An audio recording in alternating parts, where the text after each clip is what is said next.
There was once a time when every town like this had a machine shop where engines would get a second chance at life. Modern manufacturing, throwaway engines, and rising costs have made rebuilding engines a disappearing art form. Fewer people are learning the trade, and more engines are getting scrapped than rebuilt.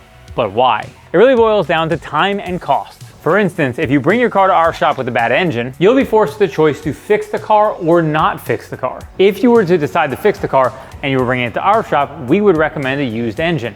But if you were rebuilding, you would have to remove the engine from the car, strip off all the parts, then bring it to a machine shop. And this creates three major issues. Number one, time.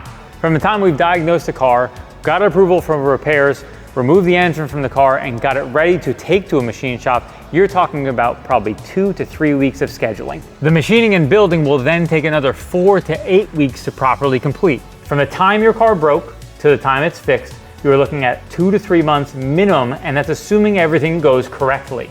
Number two, cost. There's no way to know the final cost of a rebuild until you are elbows deep in a teardown, meaning you'll have to pay a significant amount of money for the teardown just to make sure the head, cam, crank is all good and rebuildable. If any of these parts are found bad, it could double the cost of the rebuild. Number three, trust. Finding a machine shop you can trust is tough. Any mistake made during the building process of your new engine could result in catastrophic failure. I'm fortunate enough to have been referred to Rick from RF Engines to help us with this build. We're starting with a 2016 Golf R, and the engine sounds like this.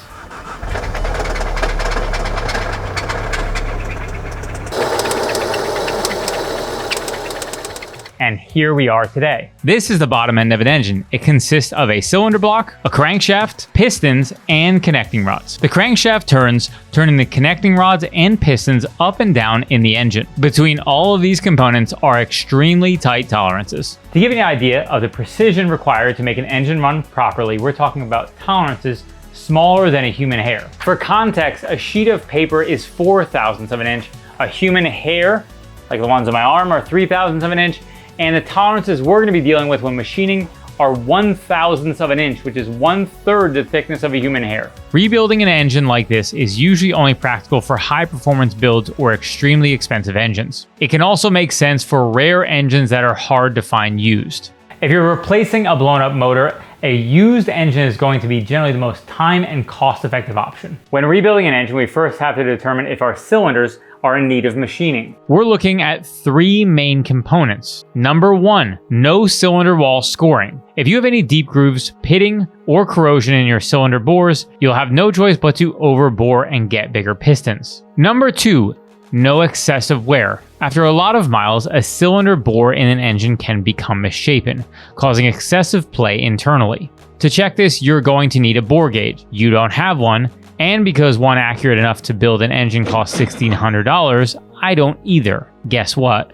Rick does. Number three, still having a good crosshatch pattern. You can check to make sure your cylinders have the crosshatch pattern they should, but this doesn't guarantee the cylinders are straight. Remember again, really tight tolerances. If all of this looks good, you may not need to machine your engine. The factory spec from VW on the cylinder bore is 82.51 millimeters, with a 0.08 millimeter deviation allowed. You also have to measure your cylinder in a few points across to make sure the cylinder is still round. Before I tore this engine down, my plan was to get factory-sized forged drop-in pistons from the boys at Integrated Engineering.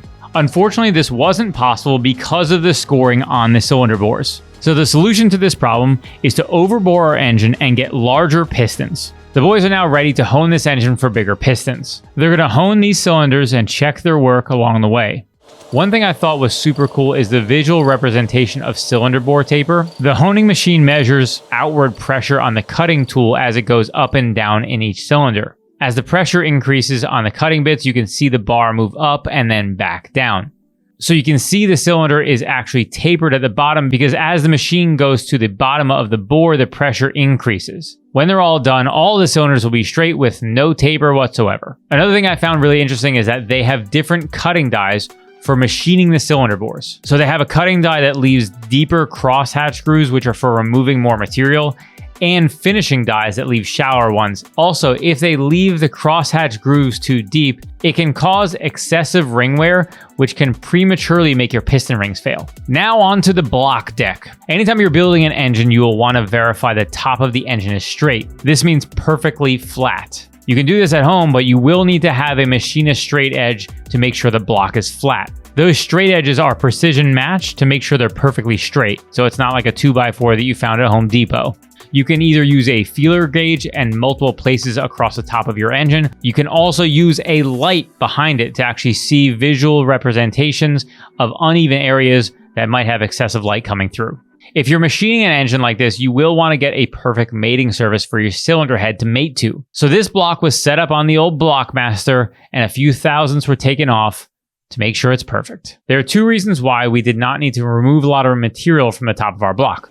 Number one is because this engine had not been overheated. Overheating an engine makes it more likely that it can warp. Number two, it is an iron block. Iron blocks are way less likely to warp because iron is more durable than aluminum. If you have an aluminum block, it is more likely to have warping or changing, especially if it's been overheated. So you would likely need to remove more material on an engine like that.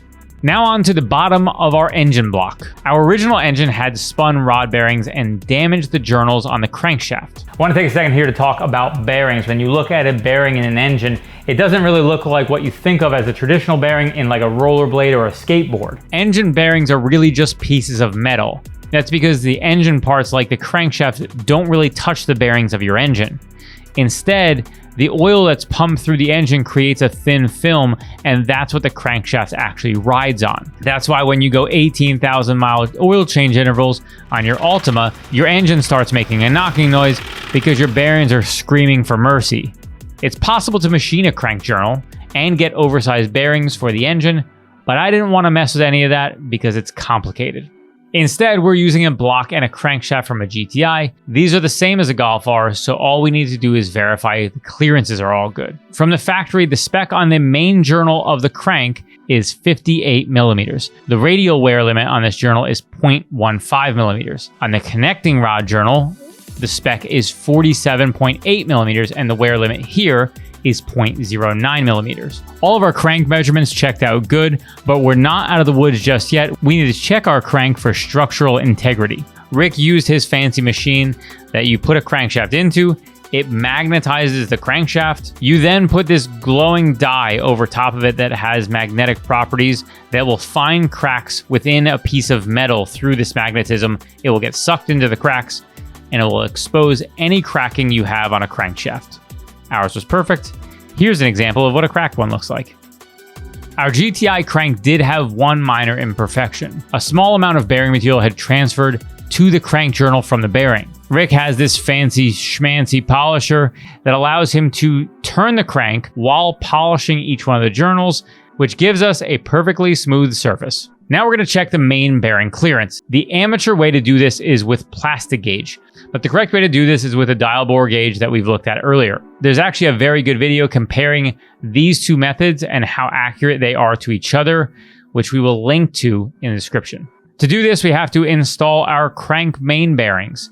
Then we're going to torque down our main caps, install the side bolts, torque them down as well, then use a dial bore gauge to determine the clearance of each journal. Then they're going to measure each crank journal and compare the difference. This process determines the thickness of the bearings required, or if we can keep the exact same thickness bearings that are already in the engine. Rick uses a book to determine the correct bearings for an engine.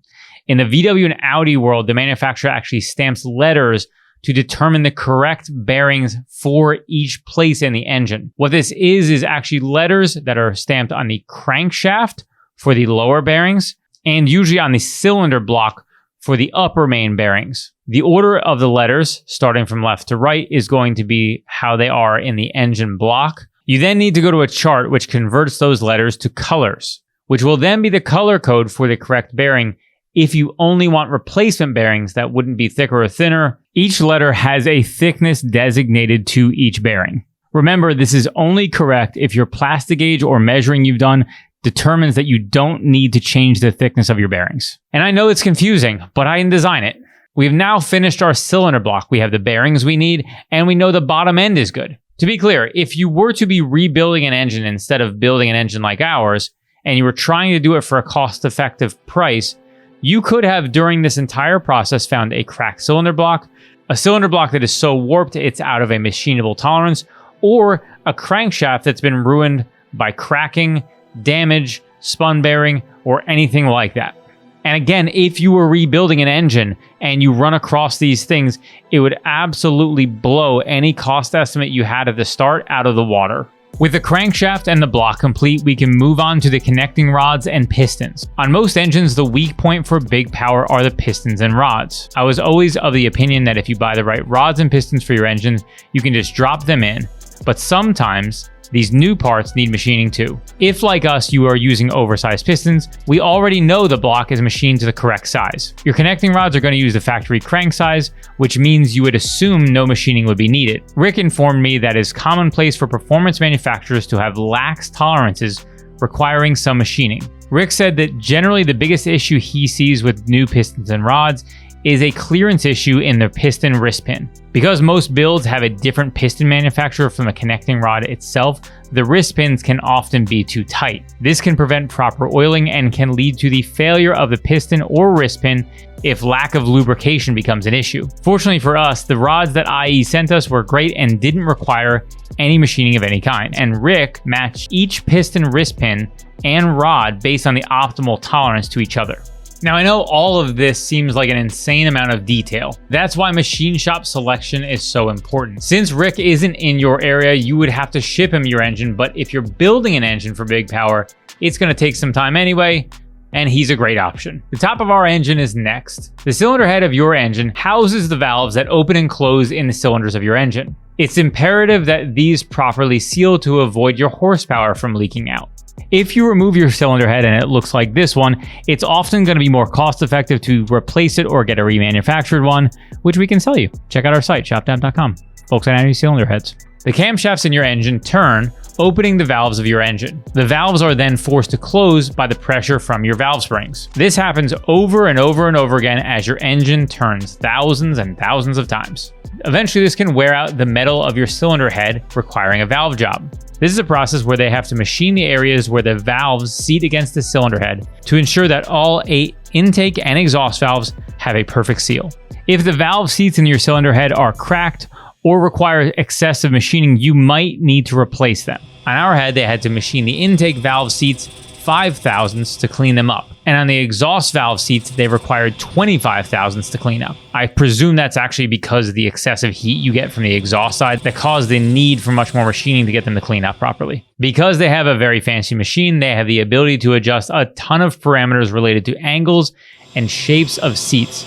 But I lack the ability to understand or explain that to you, so we're just going to show you what that looks like. One cool thing I learned about valves and seats is that your valve seat partially functions as a heat sink. The valve will actually transfer heat into the valve seat, removing it from your exhaust valve, keeping it from getting too hot. Our 246,000 mile engine had a burnt valve. We had to replace the one valve since a chunk was missing, but the guys from RF also have a machine to check the valve for straightness. I'd always thought that valves that were bent usually only got that way from physical contact with a piston. When that happens, they get very obviously bent. What I learned is the motion of an engine running can allow valves to ever so slightly bend. So on a build like this, you should check to make sure all your valves are straight. We had a couple that were ever so slightly bent, which we will be replacing. Now that our valves are all checked and known to be straight, they're ready to machine them to match them against the cutting they did on the cylinder head. You've probably seen this purple paint all over a variety of components as they've been machining them. This paint allows them to see a visual representation of how much material has been removed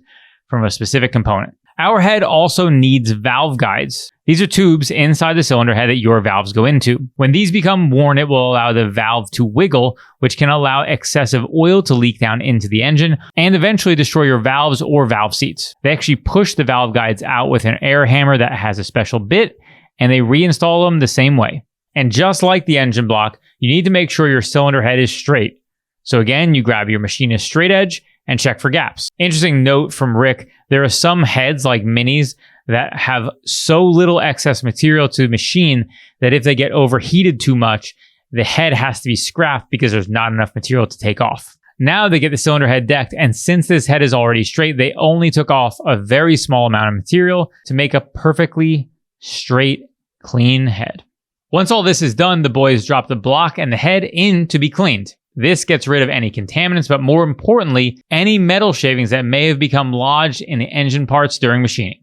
Now we have a bunch of parts that are beautiful and perfect. You can see all the steps required to make this engine ready to be assembled are complicated and time consuming. This isn't a process you can rush, nor should you want to. I'm thankful there are shops like Rick's still around that can make sure that we put together a bulletproof engine with confidence. If you want to reach out to Rick about building an engine for you, shoot him an email, and I'm sure he'd be glad to get you taken care of. Stay tuned for our next video where we reassemble our Golf R engine.